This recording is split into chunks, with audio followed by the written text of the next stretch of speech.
How y'all doing today? Good? Good, how you doing? Good. Very cool. Well, welcome, sir. Thanks for having me. How is it being at London Comic Con? I love it. It's the first time in London. It's an absolutely gorgeous city. The people are very lovely and nice. I've been through Europe the last 10 days, so it's nice to be in a part of Europe where everyone speaks English. It's pretty sweet. We just had the finale in America. I'm allowed to break because I was there, so I'm broken into the spoilers. It was left in a bit of a precarious situation. I'm sorry, say one more time? You all left on that island, as far as we know. Yeah. So what's it like going into the next season then? Because it's a bit of a unknown. Yeah. I mean, who's left? Who's left? I know who's left, right? He's dead. Who's alive? You know, they really keep us in the dark. We don't get our scripts till probably about 3 or 4 days before we start shooting. As far as I know, I'm still working next season. But I would not, anything can happen, you know, they call you up like, hey, by the way, you died in episode 1, just to let you know. But no, I think, you know, a lot of us will survive and, you know, come back and try to pick up the pieces and the fallout of that ending. No, so I don't want to spoil it for anybody who didn't see it. But yeah, you know, I think it's going to be a great season. The way we ended it is really going to lead off to some real cool things for season 6, and I think you'll see us really dealing with that ending, like in a really in-depth way. You had one of the fan favourites come back from an earlier season before you joined Echo. Of course, Slade Wilson, played by Manny Bennett. What was it like working with him on set, and how did you enjoy that character being part of the show again? Yeah, for me, my favorite episode of Arrow is the penultimate episode of season 2 when he got some more. Spoiler alert if you haven't seen that. And so just to see him come back and to get to be a part of that in any capacity was like really like nerd heaven for me. I love that character. I love Manu. Him and Slade and, you know, the Green Arrow's history is just so awesome and vivid and brutal, you know, and so for him to come back in this capacity, for me, when I first read it, it was just like goosebumps and chills, and it's just like so dope that they were able to pull it off. And I think the fans really responded well to it, and I just, you know, the end of this season was just like, I couldn't believe I was a part of something so cool like that. And of course, you had your own kind of behind the scenes on Harrow storyline with your husband Paul, haven't you? I mean, watching how that's coming out, and you're expecting a different outcome than perhaps, you know, everyone else might have been. Yeah. How do you think that will go forward now? Yeah, you know, I think for Curtis moving forward, Paul's situation, he's going to kind of have to find himself. He definitely still loves Paul and wants to make it work, but I think he's going to have to get out in the field in a different capacity, date a little bit, see what else is out there, and then see if he can, if possible, rekindle his relationship. But you'll definitely see him move on in some capacities from that. And Curtis has been a big matchmaker this season as Yeah. well, hasn't he? Oh, he's shipping, yeah. Bringing back Felicity. What are your feelings on Felicity? Because some fans love it, some fans not so much. You know, for me,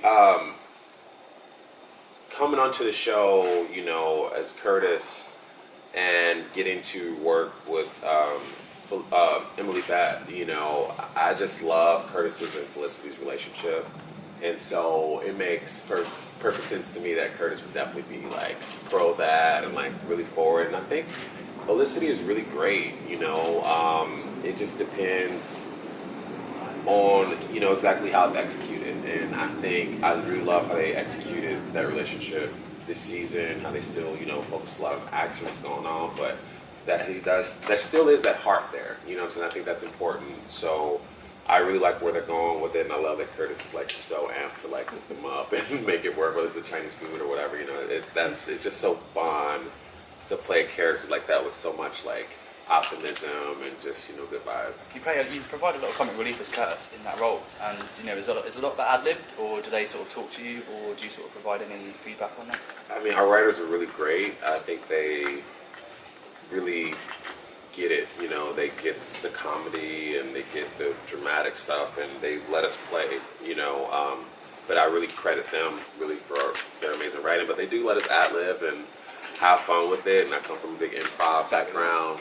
So basically, anytime I can find it, and they're very like, go for it, Echo, which is really cool. I definitely like to play around, you know, and go places, especially with Rick. Rick and I love just riffing on different things. So definitely add a lot of improv in there, but it really doesn't need to be in there because the writers are like, They write your character really well. Too. Yeah, they do. How will it for you to become a season regular on the show after just like guesting for a couple of episodes in previous seasons? Yeah, I mean, the dream come true. You know, I feel so fortunate to be even gifted the ability or chance to recur on the show, and for them to think I was doing such a good job, and the fans to feel that way too, and for them to ask me to stick around permanently. I mean, it's the stuff you wish you could have in your life, and I still pinch myself because I really do love the show, and it's actually a show. I've been on a couple shows, and none of my friends watch those shows or like them, but they love Arrow and the whole DC universe and everything like that. So it's definitely a dream come true to get to be able to be a focal point of the show, to actually be planted into the show and to be one of the characters that they focus on in every episode. What was it like for you going into that as there was an already established core group? Yeah, I mean, I honestly thought they would all be jerks when I first went in. It's like they're gonna be all mean and like, oh, we've been here for 3 years, get out of here. But they were all so down to earth and humble and funny and silly, and it's still what we carry throughout the show. I honestly think it's one of the funnest shows I've ever been on as far as just working with people. Like, we just laugh so much before every take and play pranks and jokes, and it's such a fun environment to work on. The set, the crew, they really let us have fun, so it was nerve-wracking coming in. Like, I did not know what to expect, but all that was just pushed aside, and just a lot of openness and love there. In terms of pranks, we've heard from other people on the show that John Barrowman is the master. Have you been Barrowman, and have you had other prank experiences you could share? Yeah, I mean, everybody on the cast has seen Barrowman's butt. Like, he loves to do a surprise butt attack. But yeah, he's very funny. I cannot say the pranks he does outside of that, and they are all much worse than that. X-rated, but he really season 4, I worked with him in the last 2 episodes. I didn't work with him all season to the last 2 episodes, and he made such a huge impact on me in those last 2 episodes because he does like to have fun and he has so much energy. But as soon as they call action, he's the most professional, gifted man there. You know what I'm saying? So it's just learning how he takes the love and the fun of the craft, but still applies the professional aspects to it is something that I'm I want to hone in on that and really get that to a point like he does. Now, for people who aren't familiar with a Barrowman butt attack, can you just walk us through the mechanics of how he does it? You're doing a scene and you're okay, you're rehearsing, and then you turn around and Malcolm Rowland has his butt out and he's holding a sword, what are you guys doing? And stuff like that. That's an easy surprise butt attack, you know what I'm saying? But there's a lot. We all are pretty dirty and raunchy on set, I wish I could tell you guys some of the jokes we play with each other. With Black Lightning coming in, so you see, and Black Lightning and Mr. Terrific has a history in comics. Yeah. Would you to do scenes with that character? No, of course, yeah. I would love to do scenes with Cress. I met him a couple days ago. We had to do a Mondo shoot, but yeah, they in the comic books they had a connection with each other, being two of only African American superheroes. So that is something I would love to see addressed. And I mean, I know they kind of mentioned that it might not be a part of the Arrowverse, but anything's possible. Let's be real. Supergirl was not a part of the Arrowverse, right? You know what I'm saying? So I think all these things are moving pieces and fluid, and so I think it could be a possibility. I would love to see it.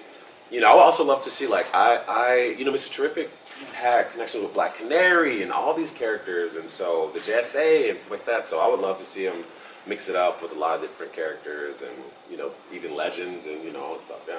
Would you like to see more as Mr. Terrific then? Because you spent a large part in the beginning behind a computer like Felicity, and now we've had the T-Spheres and you've kind of got into your own a bit. Would you like to see more of that in season 6? Absolutely, yeah. I would really love to see Curtis coming to his own as a fighter and really getting out there in the field. I mean, he's definitely starting to contribute more with having created the T-Spheres, but I definitely want to see him get out there and show how badass he is.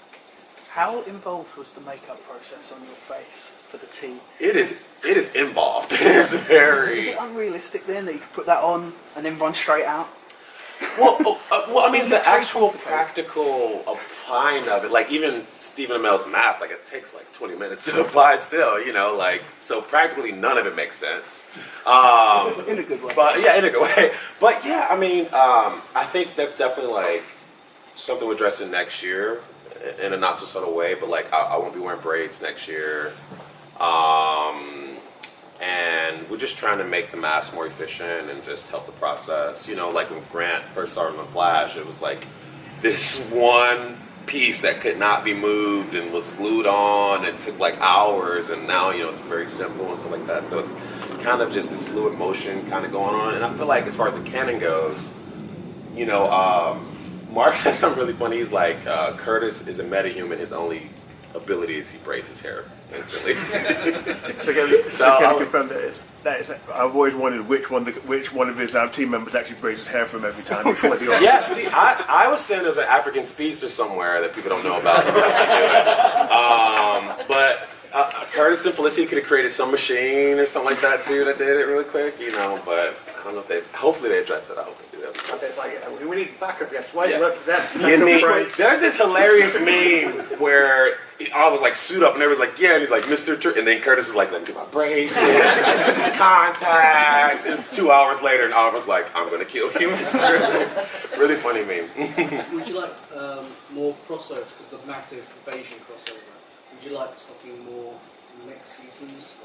Yeah, absolutely. Those crossovers are some of the most fun. I know for me personally, reading comic books, that was when I was at peak nerdiness. Like, you know, when the crossovers happened and different characters from different segments would interact with each other and take on a big bad. So for me, that's like comic book heaven.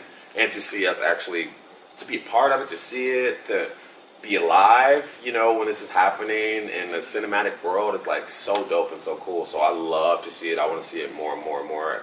Obviously, it's really tough with everyone's schedules to, you know, just create that time so that we all can't do it and still, you know, be on our own shows. But I'm down for any process that they want to get that. Ideal scenario, if you could have anyone in that crossover and anything happen, what would you like to see happen in that next crossover, which obviously we all want to get?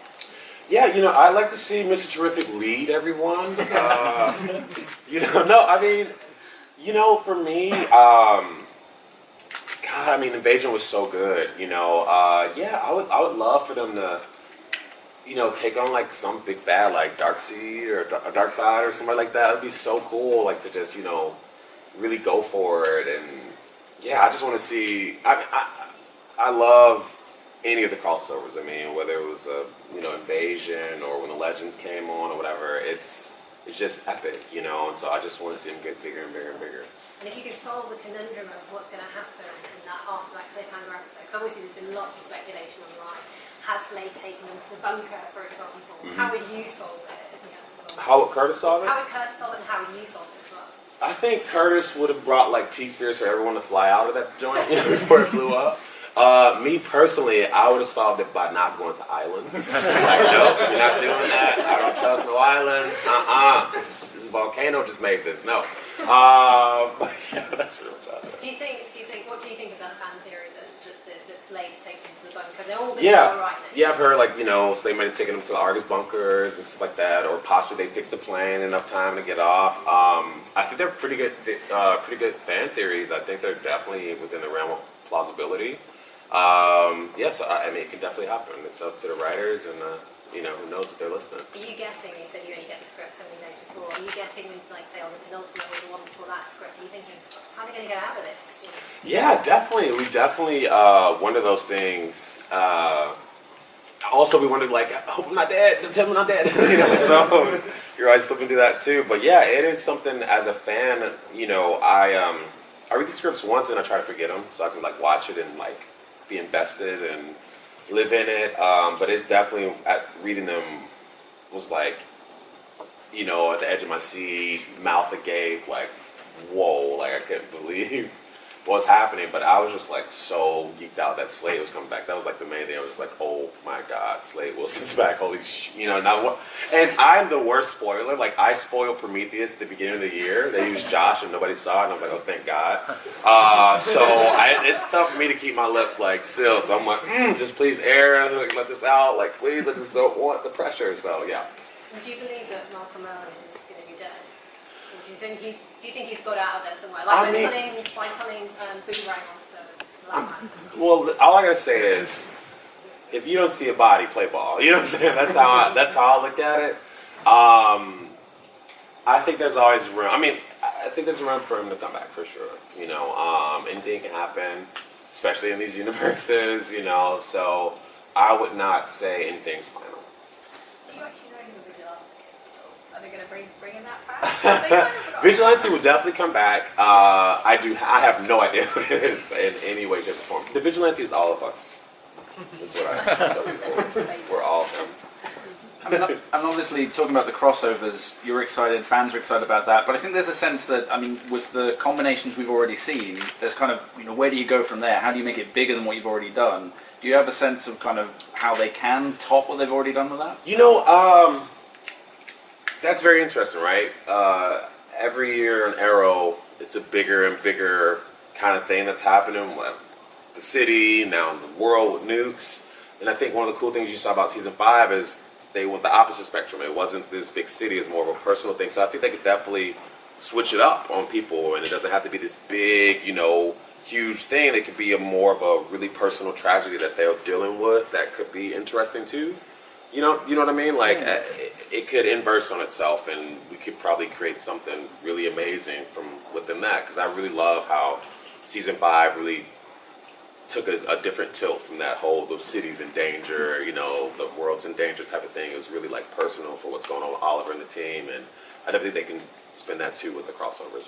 So now you've got your summer break. What's next for you? What are you doing? Working on an album right now, hip hop. Hope to release it. Oh my God, is everyone okay? Hope to release it by the end of this year.